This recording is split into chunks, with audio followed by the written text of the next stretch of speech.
Trading की दुनिया में ना दो तरह के लोग होते हैं। एक वो जो बस प्राइस के उतार चढ़ाव के पीछे भागते हैं, और दूसरे दूसरे वो जो इस पूरे खेल को कंट्रोल करते हैं। इन्हीं को हम कहते हैं स्मार्ट मनी। तो आज हम पर्दे के पीछे झांकेंगे और समझेंगे कि ये बड़े बड़े इंस्टीट्यूशनल प्लेयर्स आखिर मार्केट को चलाते कैसे हैं और ट्रेडिंग का असली खेल है क्या।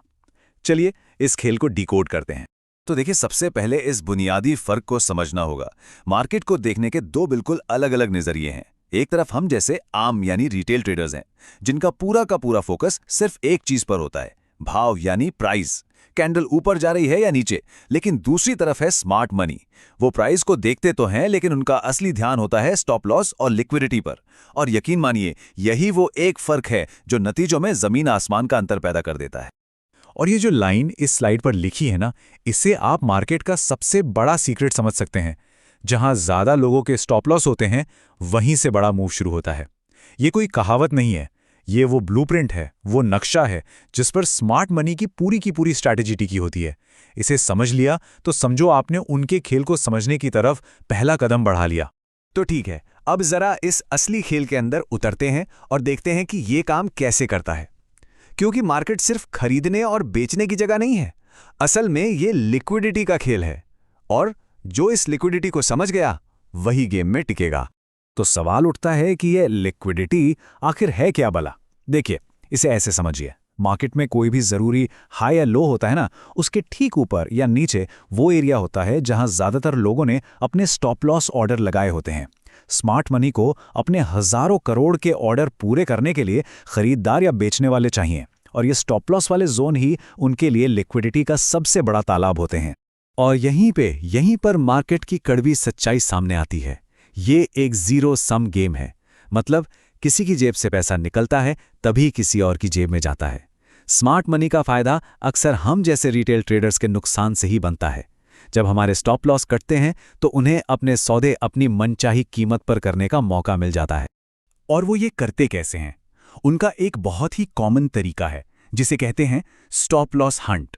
ये एक तरह का जाल है, एक नकली ब्रेकआउट या ब्रेकडाउन, जिसे बनाया ही इसलिए जाता है ताकि लोगों के स्टॉप लॉस हिट हों। और जैसे ही वो स्टॉप लॉस हिट होते हैं, स्मार्ट मनी को लिक्विडिटी मिलती है और फिर मार्केट बूम तेजी से अपनी असली दिशा में घूम जाता है।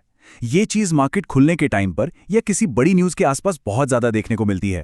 अब सवाल यह है कि स्मार्ट मनी इन मौकों को पहचानती कैसे है? क्या उनके पास कोई जादू की छड़ी है? नहीं, उनके पास कुछ खास कॉन्सेप्ट्स हैं, कुछ हथियार हैं जिनकी मदद से वो चार्ट्स को एक बिल्कुल अलग नजर से पढ़ते हैं। चलिए उनके सीक्रेट टूल बॉक्स में झांकते हैं। पहला और शायद सबसे जरूरी हथियार है ऑर्डर ब्लॉक। ये चार्ट पर वो जोन होता है जहां से किसी बहुत बड़े मूव की शुरुआत हुई थी। ये इंस्टीट्यूशंस का एरिया होता है, और सबसे कमाल की बात यह है कि प्राइस अक्सर घूम फिर के वापस इस जोन पर आता है और यहां आकर रिएक्ट करता है। और इसीलिए यहीं पर सबसे बेस्ट रिस्क रिवॉर्ड वाले ट्रेड्स मिलते हैं। अगला हथियार है ब्रेक ऑफ स्ट्रक्चर, जिसे शॉर्ट में BOS कहते हैं। जब मार्केट अपने पिछले किसी जरूरी हाई या लो को तोड़कर आगे निकल जाता है तो उसे कहते हैं BOS। ये एक साफ साफ कंफर्मेशन होता है कि भैया ट्रेंड अभी बदला नहीं है, गाड़ी उसी दिशा में आगे जा रही है। ये स्लाइड देखिए, कितनी आसानी से ये बात समझ आ रही है। जब मार्केट में तेजी होती है यानी अप ट्रेंड, तो वो लगातार नए हाई और ऊंचे लो बनाता जाता है, जिसे हम हायर हाई और हायर लो कहते हैं। और जब मंदी में होता है तो वो लगातार नए लो और नीचे वाले हाई बनाता है, यानी लोअर लो और लोअर हाई। ये जो स्ट्रक्चर बनता है ना, ये BOS की वजह से ही बनता है। लेकिन ट्रेंड हमेशा तो एक जैसा नहीं रहता, वो बदलता भी है। तो ट्रेंड बदलने का सबसे पहला हिंट क्या होता है? वो होता है चेंज ऑफ कैरेक्टर या CHOCH। ये वो पहली घंटी है जो बजती है, जो बताती है कि शायद अब ट्रेंड बदलने वाला है। ये हमेशा उल्टी दिशा में BOS होने से पहले आता है। ये एक अर्ली वार्निंग सिग्नल है जिसे स्मार्ट मनी कभी नजरअंदाज नहीं करती। और फिर आता है फेयर वैल्यू गैप या FVG।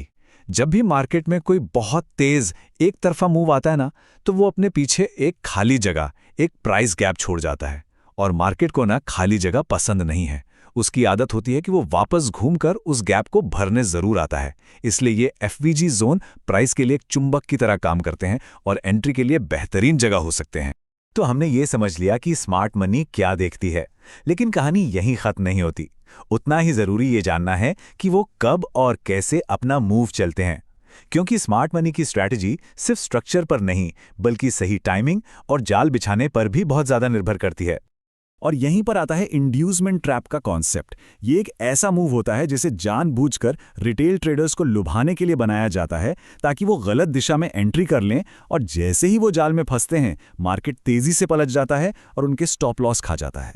इसलिए ये लाइन हमेशा याद रखिए, मार्केट पहले फंसाता है फिर कमाता है। और इस पूरे जाल को बिछाने में टाइमिंग का बहुत बड़ा रोल है। लिक्विडिटी और स्ट्रक्चर के बाद समय इस पहेली का वो तीसरा और सबसे जरूरी टुकड़ा है।